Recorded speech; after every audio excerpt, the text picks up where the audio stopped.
person, and because you are a Christian or a religious person, you are still scared of heaven or hell, then you're not a serious person. You don't know your roots. Because if you know your roots, you would know that before the missionaries came, before the colonizers came, the Igbos already had a deep spiritual system. When I was writing my project in school, I was fortunate and privileged to pick this topic.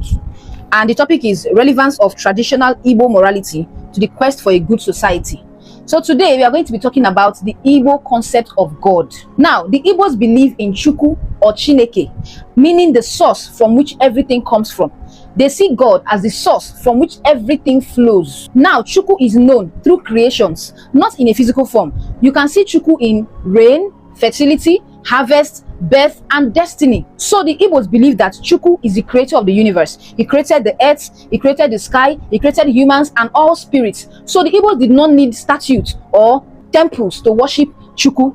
They saw the divine in nature and in moral balance. But Chukwu was seen as too great and too big to deal with everyday human problems. So people began to pray to Chukwu through smaller gods, which they called Alusi. Some examples of these deities or Alusi include Amadioha, which is regarded as the god of thunder, justice, and truth. Then we have Ani or Allah, which is the earth goddess, who is in charge of keeping moral order. Then we have Idemili, which is the goddess of water and wealth. And finally, we have Ekwensu, which is the spirit of negotiation and war. But this particular spirit was demonized and called devil by missionaries. Think of Chukwu as the sun, which is the source of light. And then think of these Alusi or deities as sun rays, which is how the sun reaches the earth. So you see now that these Alusi are how Chukwu interacts with the world. These Alusi are not rivals to Chukwu. They don't compete. As a matter of fact, they are just an aspect of the whole. They are an aspect of the one. When missionaries came, they did not understand the philosophy. So they went with the idea that the Igbos had so many gods, and as a matter of fact, that the Igbos were pagans. But no, the Igbos did not worship many gods. The Igbos did not believe in many gods as they thought. The Igbos simply believed in one divine source that shows up in different forms. Now, in the Igbo system, each person is believed to have what is called a divine spark within them, which is also called Chi. Think of it as Hinduism when they said a person's divine spark is called Atman. But in our Igbo system, it is called a Chi. It is like your divine share from Chukwu. So when Igbo people say Onyekwe, Chiekwe, meaning that when a person agrees, their Chi also agrees. It means that your destiny works in accordance to your will. Okay, and that faith is not passive, faith is interactive. Now, the Igbo belief system is centered on what is called Omenala, which is customs and moral laws. And at the center of this moral system is Allah, which is the goddess of the earth, the one in charge of moral order. But when you offend Allah, the earth goddess, it means that you have done something they call Uso Allah, which means abomination. Things like incest, a father sleeping with a child, or a mother sleeping with a child, a brother sleeping with his sister, or a brother sleeping with a brother, or even a sister sleeping with a sister. Incest is incest. You have done something like stealing or killing. All of these things are abomination against Allah. And when a person does any of these atrocities, the community, not just the individual, the community will have to come together to cleanse the land. And they are not cleansing it because they are scared of hellfire. They are cleansing it to restore harmony. Now, the Igbo spiritual system does not believe in heaven or hell. What they believe in is continuity. They believe that life continues after death, just in another form. If you lived well by respecting others, by raising good children, and by following Omenala, which is the laws of the land, then the Igbos believe that when you die, your spirit goes to join the ancestors, also known as Ndi Ichie, to protect your family. But if you lived badly or you died shamefully, your spirit will fail to join the ancestors, and your spirit will be restless and it will wander about, not because of hellfire, but because you broke the balance of life. The Igbo spiritual system also believes in reincarnation. They believe that sometimes a wandering spirit or a restless spirit could try to reincarnate through a child in the family if it needed a second chance or it wanted to right its wrong. And this is why there are some children that when they are being born, the elders will say Olowagachiri, meaning that this person has come back again. It is like how Yoruba say Babatunde or Iyabo. Now, from all I have said, what did you notice about the Igbo spiritual system? If you listen attentively, you would realize that the Igbo spiritual system gave credence to both the masculine and the feminine energies. That is why you talk about Allah being the earth goddess and Amadioha being the god of truth and justice. In Igbo spiritual system, it did not just say that, oh, only masculine energy has the power. Just like how Christianity will tell us that Jesus Christ is the savior of the world. That is the masculine energy. Also, in Igbo spiritual system, while it acknowledges Chukwu as the creator of the universe, it also did not neglect other smaller deities and their powers. Unlike Christianity that tells us that God is the creator of the universe and we have principalities and powers, but the difference between Igbo's spiritual system is that we do not bind and cast our principalities and powers. We acknowledge them. But in Christianity, we bind and we cast. We see them as enemies, when instead we should be seeing them as gods or deities that work for our good, not against us. But then, if you are going to say that it is a lie, only Jesus Christ is the Son of God and blah blah blah, then I have a question for you. We say that religion was invented as a result of man wanting to make meaning out of the world he found himself. So let's say maybe we don't know. You don't bring your own. Me, I have brought my own. Biafra want to go. Biafra wants to go. What are you waiting for? What are you waiting for? Have 5 of your states in this country. Lead by example. Leave those shops of yours. Leave those buildings of yours. Go back to your state and start developing it. If you are serious. Develop your state, develop your political system. Stand today and get people in the House of Representatives who would hear your voice and see if every Nigerian will not let you go. What benefit are you to us? You only leech on us in this country. We from the northern Nigeria can boldly say we have gained something from the southwestern part of Nigeria and the south-south. We collectively, Dangote today is established in northern middle belt of this country in Kogi State, and it's also established in Lagos. That is mutual benefit. When it comes to political movement, we from the north unite. Even when Tinubu's people did not vote him, the northerners vote until Tinubu could find himself in power today. We allow the people from the north, from the south, to come to our state and invest freely. We allow them for growth. Of course, we do have conflicts once in a while, but the fact and the statistics of reality is here. Come and see them all over our places. Doing fine, doing well, establishing themselves, houses, schools, and all that. People from the southwest. We provide food. We provide food. We are the leaders in terms of agriculture in this nation. We provide food and we take it to the west. And the south, majority of the food that's consumed in this nation comes from north. I want to ask a question. What is you people's benefit? What is it about you that if you go today, we're going to miss? What is it about you we're going to miss? Is it your importation business that involves so much exploitation?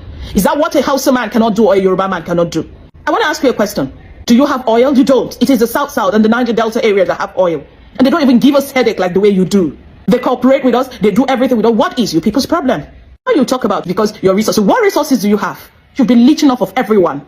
If the Yorubas are talking, if the Niger Deltas are talking, yes, we can hear. But not you guys. What do you have to offer to Nigeria that we cannot offer ourselves? Okay, let's say we feed this country. Yes, because of our flat lands, because of our agricultural prowess. You decide, okay, we'll stop feeding. We are going to feed the rest of the country. Can you do that? Can you, for example, do what the Yorubas are doing? Can you give us what the Yorubas are giving us? What are you giving us except what destroys our economy, which is importation? What are you giving us? So what's actually your pride? What is it? Because you have not found somebody who tells you the truth. What is your pride in this country? What is your pride? The fact that you leech off other people? The fact that we allow you to buy lands in our areas? Allow you to establish businesses that you grow out of it? And yet you're even too afraid to go back to your states. And yes, you keep making noise every single day. If you are proud of who you are, start making your move now. Start making your move now. It's not about just disturbing everybody with noise and making fun up and down the place. See, it's about to go down. It's getting more serious every day. It's getting more serious every day. If you think you're going to creep up into the division of this country, we've gotten to know who you guys truly are. We're going to deal with it. We might not be able to deal with America fully, but you see those ones at home. You are an assignment we have put in our front. Happening in Africa, especially in Burkina Faso with this guy Traoré. People are talking about him like he's some kind of hero, but let me tell you, he's pushing his country down a very dangerous path. Very dangerous. He kicked out France. He's cozying up to Russia, maybe even China, and he says it's about sovereignty. But what I see is a man making deals that could turn Burkina Faso into a playground for America's enemies. We can't ignore that. The United States has invested billions of dollars into Africa over decades, trying to bring stability, security, and opportunity. And now you've got a leader who thinks he can throw it all away with one speech. They call it independence. I call it reckless. People are cheering for him because he talks tough, but talking tough doesn't build jobs, it doesn't create security, and it doesn't... Mr. Donald Trump, former President of the United States, you have spoken of me as reckless, as dangerous, as a young man who does not understand the world. You say I am pushing Burkina Faso toward Russia, toward China, toward isolation. You say America has invested billions in Africa, and that without America, without NATO, without the so-called leadership of the West, Africa cannot survive. But let me ask you this. If America has invested billions in Africa, why are our people still poor? Why are our farmers still struggling to feed their children? Why do our young men and women risk their lives crossing deserts and oceans, searching for dignity outside their own land, If billions have truly come, then those billions have not been for Africa. They have been for corporations, for military contractors, for foreign interests. They have not fed the African child. They have not built the African school. They have not healed the African patient. They have not liberated the African mind. You call me reckless for expelling France, for rejecting foreign troops who have sat on our soil for decades. But tell me, Mr. Trump, what has their presidents brought us? Did the French bases bring security? Did the American drones bring peace? For over 60 years, foreign soldiers have been here in Africa promising protection. And yet terrorism has grown, insecurity has spread, lives have been destroyed. If this is your version of stability, then we do not want it. You say America first means keeping the world safe. But safe for whom? Safe for the corporations that drain our gold, our uranium, our oil? Safe for the armies that walk through our countries without visas, without passports, immune to our laws? Safe for the powerful in Washington while the powerless in Ouagadougou suffer? That is not safety, Mr. Trump. That is domination disguised as partnership. Let us speak truth. You accuse me of being close to Russia. You accuse me of looking to China. But who gave you the right to decide who Africa can speak to? Who gave America the authority to say that if Africa chooses its own friends, it is dangerous? You, Mr. Trump, say America first. You boast about it. You campaign on it. You built your whole brand on it. So why should Africa not say Africa first? Why should Burkina Faso not say Burkina Faso first? Why do you demand for your people what you deny for ours?